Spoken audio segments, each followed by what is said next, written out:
Karating lang pala ng anak ko from school. So, hindi na pala ako naghahatid ngayon kasi meron na silang e-bike at medyo nagpa-practice pala naman si Mrs. dito sa loob ng village. Kaya tara, samahan niyo ako sa day 103 ng daily vlog ko. Sa part ng video na to, ay pinapacheck ko ulit yung back job ng kumuha na washing machine ko. Medyo may katagalan na rin kasi ito. Pa rin kasi nawawala yung ingay pagka gumagana. Medyo naging okay naman kaso meron talaga yung ingay hindi talaga nawawala since nung hindi pa naayos. Siguro dahil matanda na rin kasi ito, alam mo na sa 5 taon na rin namin ginagamit to. Pero solid pa rin naman gamitin to kahit medyo may konting ingay.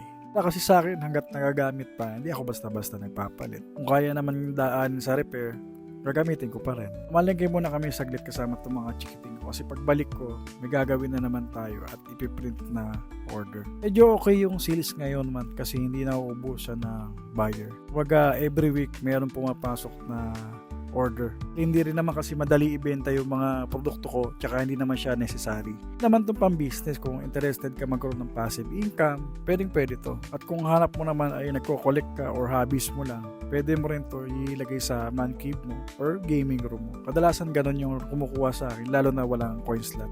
Ay itong order na to, wala tong coin slot kasi personal to. Ilalagay lang to sa loob ng bahay or siguro sa gaming room niya. Itong mga order, it takes 3 to 5 days. Depende dun sa gawa namin. Pagka marami, medyo matagalan. Pero pagka wala nang masyadong order, mabilis lang namin natatapos. Ito nga pala, tinetesting ko nga pala itong portable arcade natin. May kumuha uli.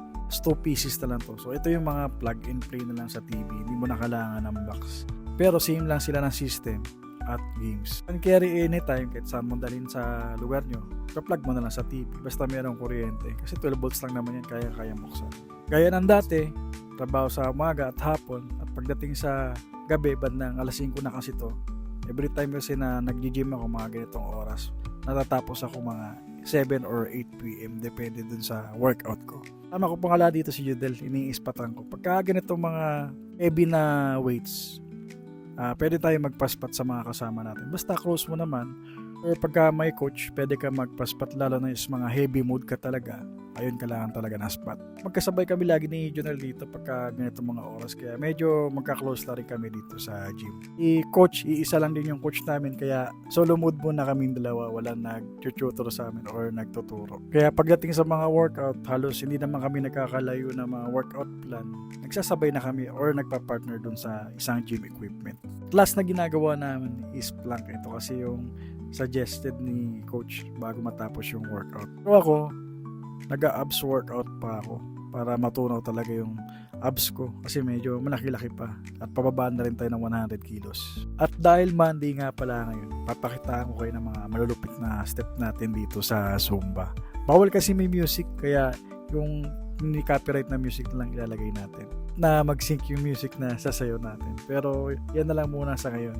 Siyempre, kung hindi ka pa nakasubscribe, baka ito na yung last content na mapapanood mo. At kung nag-i-enjoy ka naman sa mga videos ko at inspired ka, baka pwedeng papalo naman yung page ko para updated ka sa mga next videos ko. See you!